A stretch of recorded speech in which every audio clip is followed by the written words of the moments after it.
What's up, family? More studios checking in.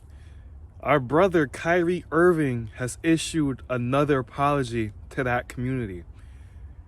So it seems from the outside looking in, our brother Kyrie is just checking off the boxes so he could check and play with the Nets again. And I think he made his debut last night.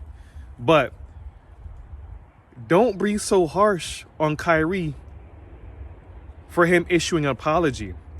A lot of people in our community are so quick to shun and minimize a man's effort in getting the ball rolling. And that's exactly what Kyrie done. He has got the ball rolling. Some say he has lost some of his power because he apologized not once but twice.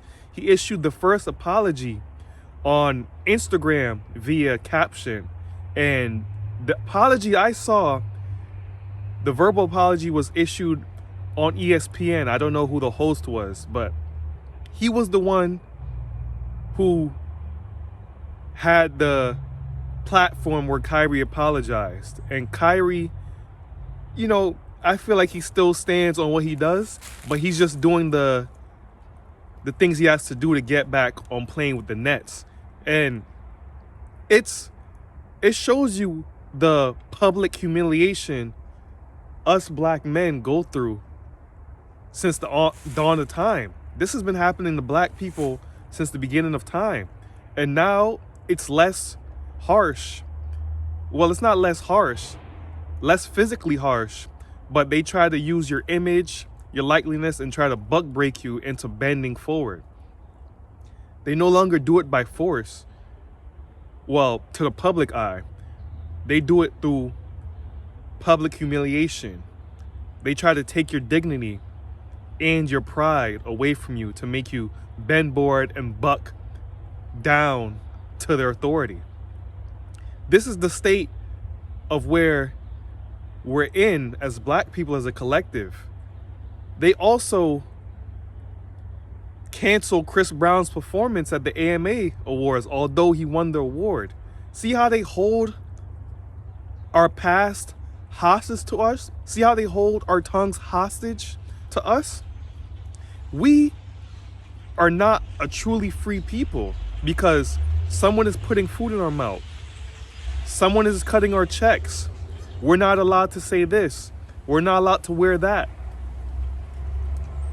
Serena Williams also had a bodysuit. I remember in one of her games, she had a bodysuit, which was legal and not against any rules, but the owner and the guy who runs the show doesn't like the bodysuit, right? So we're just all in throughout every other industry, whether it be entertainment, whether it be sports, whether it be even in politics. They use us as pawns to show examples to other people of what you should do and what not to do. They hold us melanated people to a different standard. And if this isn't new, if this is still news to you, I don't know where you've been. They could do this because we don't own any industries. They could do this because we are giving them our money. We're giving them our time. We spend years going to school, going to their schools, giving them our money, and then expect us to be treated with dignity and respect.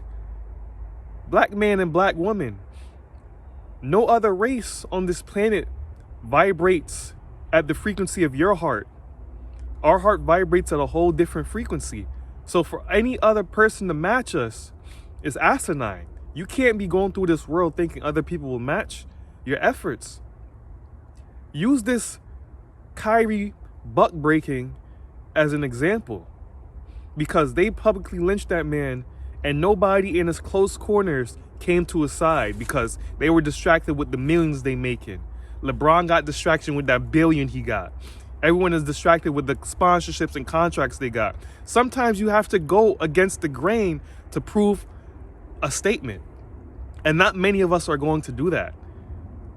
Many of us are so falling victim to the commas in our bank account, to our public image, to what these people tell us what we shouldn't do and what we should be doing.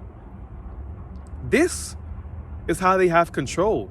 They have control because we give it to them. They have all this power because we're giving them our power. We have to step inside our power and realize that whatever we want, we can create and manifest ourselves. It may be more difficult. It may take more time, but these are all both aspects that are necessary in achieving true wealth, true freedom, and just a balanced state of mind. And I liked how Kyrie was standing his square about how him saying he can't be anti-Semitic because he know where he comes from. He can't be anti-Semitic if he's a Semite, which is the truth. But nobody wants to challenge the truth. They just want to take your likeness and your image and diminish it, make you into like someone that's less valuable, someone that's an example, not a role model, a slave, not an individual, a number instead of a person. Kyrie Irving, I still applaud him, still proud of him, and he did what needed to be done just to get the ball rolling. So much controversy off just tweeting a link when we have Brent Favre stealing millions from the homeless, not issuing any apology, not getting any media coverage, but a melanated man who tweets the truth, who tweets a simple link, is labeled as anti-Semitic when the current CEO of Amazon is Jewish. So how can this be anti-Semitic? Why is this on the platform if it's so anti-Semitic? Why is it labeled anti-Semitic if it's on a person of that community's platform? When he's not saying anything, he's just raking in the millions. He's just raking in the millions. He's just raking in the millions. But you put the blackface as the blame because us melanated people don't have our media coverage. We don't have our own media outlets, so we don't control our own voice. We sign our voice away. So for him to even just tweet that link and stand on it for a couple interviews was good enough to get the ball rolling. I haven't seen so many people talk about Hebrew Israelites and the Jewish community in so long. And this was enough to keep the ball rolling. Let's just keep pushing forward, family, and don't buck down, don't bend down. We keep using our voices, and through our voices when we'll enlighten. And when we're enlightened, we have more mental capacity to become free, sovereign beings as how we were supposed to be, instead of being beings underneath someone else's authority. So this has been More Studios. If you enjoyed this video, like, share, comment, subscribe, and until next time, you guys be well.